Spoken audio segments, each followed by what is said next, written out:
Hi friends, அவல் laddu recipe எப்படி பண்ணலான்னு பார்க்கலாம் வாங்க. அதுக்கு 1 கப் அவல் எடுத்து ட்ரை பேனில் நல்லா ட்ரை ரோஸ்ட் பண்ணி ஆற வச்சு அரைச்சி எடுத்துக்கலாம். எந்த கப்பில் அவல் எடுத்தோமோ அதே கப்பில் 1/4 கப் துருவன தேங்காய் எடுத்து அதையும் நல்லா ட்ரை ரோஸ்ட் பண்ணிக்கலாம். அதில் உள்ள ஈரப்பதம் போக நல்லா ட்ரை ரோஸ்ட் பண்ணும்போது அந்த அவல் நம்ம 4 படம் வச்சு சாப்பிட முடியும். அப்புறம் ஒரு குட்டி பேனில் 2 ஸ்பூன் நெய் சேர்த்து முந்திரியை வறுத்து எடுத்துக்கலாம். அந்த வறுத்த தேங்காய் துருவல் கூட 1/2 கப் சர்க்கரை எடுத்துக்கங்க. நான் நாட்டு சர்க்கரை எடுத்திருக்கேன். கொஞ்சமாக ஏலக்காய் தூள் சேர்த்து நம்ம அரைச்சி வச்சுருக்கோம் இல்லையா, அந்த அவல் பவுடரையும் இதோடு சேர்த்து நல்லா மிக்ஸ் பண்ணி எடுத்துக்கலாம்.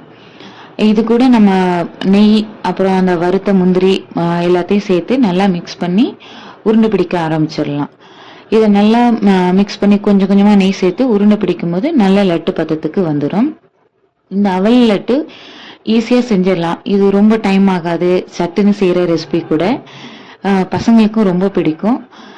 நல்லா மிக்ஸ் பண்ணி உருட்டி எடுக்கும்போது நம்மளோட அந்த போகா லட்டு ரெடி ஆகிடும். ட்ரை பண்ணி பாருங்கள் எப்படி இருக்குது. அவல் பாயாசம் ரெசிபி எப்படி பண்ணலான்னு பார்க்கலாம் வாங்க. அதுக்கு ஒரு ட்ரை பேனில் 2 ஸ்பூன் நெய் சேர்த்து அதில் தேவையான நட்ஸ் போட்டு வறுத்து எடுத்துக்கலாம். பாதாம், முந்திரி, திராட்சை நான் ஆட் பண்ணியிருக்கேன். இது கூட சின்னதாக நறுக்குன தேங்காய் துருவல் எடுத்துக்கிறேன். இந்த தேங்காய் துருவலை நல்லா வறுத்து எடுக்கும்போது நம்ம பாயசம் சாப்பிடும்போது அது கடிப்படும் போது அதோட டேஸ்ட் நல்லா இருக்கும். இது எல்லாத்தையும் தனியாக நல்லா நெய்யில் வறுத்து எடுத்து தனியாக ஒரு பிளேட்டுக்கு மாற்றிடலாம். பிளேட்டுக்கு மாற்றி எடுத்த பிறகு இந்த அதே நெய்யில் 1 கப் அவல் சேர்த்து நல்லா ட்ரை ரோஸ்ட் பண்ணி எடுத்துக்கலாம். நான் இன்னைக்கு 1 கப் வெள்ளை அவல் எடுத்திருக்கேன்.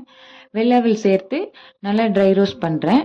ட்ரை ரோஸ்ட் பண்ணிட்டு எந்த கப்பில் அவல் எடுத்தோமோ அதே சேம் கப்பில் 1 கப் தண்ணி சேர்த்துக்கோங்க.